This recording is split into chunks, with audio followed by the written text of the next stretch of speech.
Onlar, Türklerin tarihinde müstesna bir yere sahip. Onlar, öyküleri diğerlerine benzemeyen bir topluluk. Onlar, atalarının toprağında yaşamayı seçmiş, bu uğurda yüzyıllardır savaş veren bir Türk boyu. Kadim bir halkın çocuklarıyla tanışmak üzere bu defa Çin'in Şincihan Özerk Yönetim Bölgesi'ne gidiyoruz.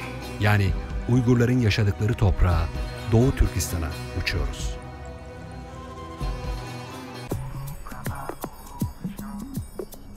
Uygurlar tarih sahnesine çıktıkları günden bu yana Türklerin yönetme ve devlet olma geleneğini değiştiren bir topluluk.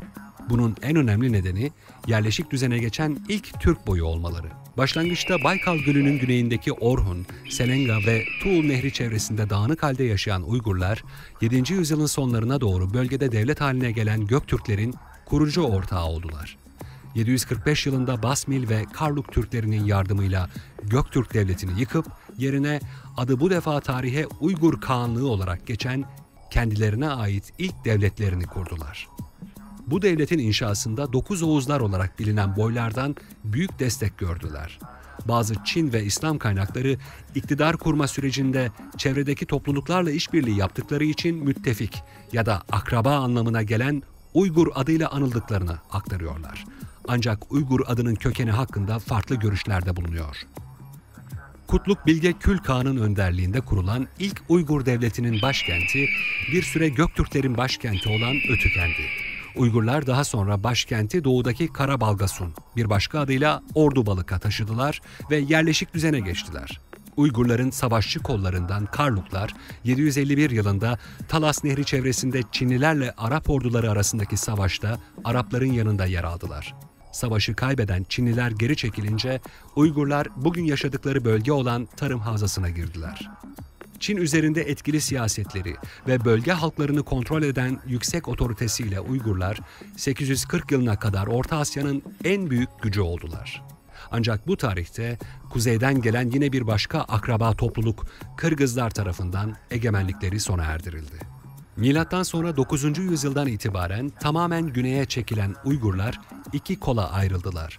Orta Çin'de Kansu bölgesinde Sarı Uygurlar olarak anılan topluluk, milattan sonra 13. yüzyıla kadar Çin ve Moğol tahakkümü arasında ayakta kalmayı başardı. Turfan bölgesinde kurulan Karahoca Uygur Kağanlığı ise daha güçlü bir devlet oldu. Cengiz Han'ın bölgeyi istilasına kadar Turfan Uygurları değişik dönemlerde Moğol Hitaylar, Tibetliler ve Çinlilerle savaşmak zorunda kaldılar.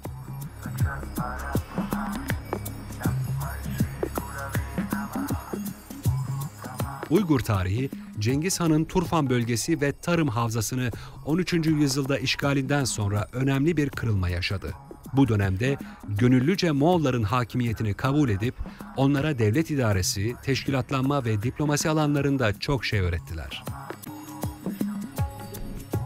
Uygurlar, Türk soylu kavimler arasında pek çok ilki gerçekleştiren topluluk oldu. Örneğin Saud alfabesinden esinlenerek kadim Türkçe'ye uygun 14 harfli bir alfabe geliştirdiler. Bunun sonucu olarak ahşap harflerden matbaa makinesi imal ederek yoğun şekilde kağıt kullandılar, kitaplar bastılar ve kütüphane inşa ettiler. Astronomi ve tıpta önemli keşifler yapan Uygurlar, 12 hayvanlı geleneksel Türk takvimini geliştirdiler. Ziraat, maden işleme, inşaat ve mimarlıkta ustalaşan, amonyak gibi kimyasalları üreten, şehirleri planlayan Uygurlar ayrıca kamu hukuku ve özel hukuk alanında kendilerine özgü bir sistem kurdular. Trampa, kira, satış, vasiyet, faiz, yarıcılık, özel sözleşme ve benzeri birçok ticaret ve hukuk kavramını kullanan Uygurlar, oldukça basit nitelikte ama pasaport ve vizeyi andıran uygulamaları da hayata geçirdiler. Uygurlar, dans ve müzikteki özgün üslupları, İslam minyatürüne de esin kaynağı olan minyatür sanatı ve orta oyunu benzeri gösteri ve eğlence gelenekleriyle Türkler arasında özel bir konuma sahip oldular. Bu yüzden de Anadolu Türkleri, Uygurlardan ilham alarak dillerine çağdaşlaşma sözcüğünün eş anlamlısı olarak uygarlaşma fiilini yerleştirdiler. Tarihin değişik dönemlerinde Maneizm, Hristiyan Nesturilik, Budizm gibi farklı dinlere inanan ama atalarının şaman geleneklerini yitirmeyen Uygurlar, 10. yüzyılın sonlarına doğru Karahanlı Hanedanı'nın önderliğinde İslamiyet'e geçtiler.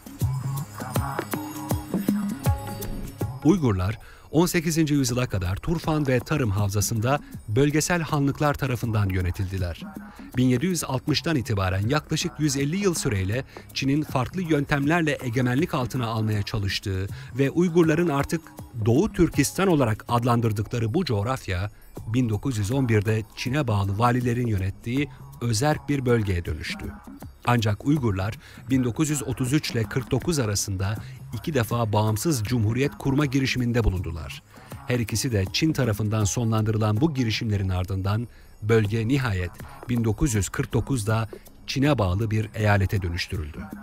Burası artık Çinlilerin 18. yüzyıldan beri kullandığı isimle Xinjiang, yani Yeni Topraklar adıyla anılan Çin'in ilhak ettiği bir coğrafyaydı.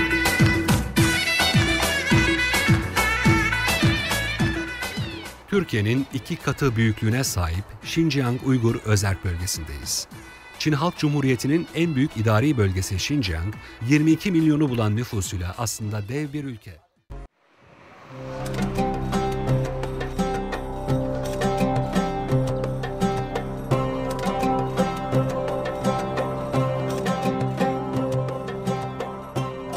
Tarım Havzası'ndaki Uygurlar milattan sonra 10. yüzyılın ilk yarısında Karahanlıların önderliğinde İslamiyet'e geçtiler. Bu süreç uzun ve sancılı olsa da Uygur Türkleri 11. yüzyılda artık İslam dininin Orta Asya'daki bayrağını taşıyor ve onu kıtanın doğusuna götürmek için savaş veriyorlardı. Günümüzde İslam geleneği ve dini eğitim Urumçi'deki İslam İlimleri Akademisi'nde yaşatılmaya çalışılıyor. Burası Orta Asya'nın tam ortasında Uygurların İslami eğitim aldığı tek büyük kurum. Urumçi'deki İslami Bilimler Akademisi ya da Enstitüsü. Her yıl yaklaşık 50 mezun veriyor ve Xinjiang Özerk Yönetimi Bölgesi içerisinde mevcut 23 bin civarındaki cami ve mescide görevli olarak tayin ediliyor. Hafız ya da imam bu enstitüden. Burada fıkıh, hadis, tefsir, Kur'an ilimleri ve elbette İslam tarihi eğitimi veriliyor. 5 yıllık bir eğitim. Mezun sayısı her sene çok az olmasına rağmen bu bölgedeki binlerce cami ve mescide atanan bu gençler Uygur'un yeni kuşak gençlerine dinlerini öğretmeye çalışıyorlar. Çin'in çeşitli kısıt engellemelerine rağmen Uygurlar kendi dinlerini yaşamaya ve öğretmeye gayret ediyorlar bu şekilde.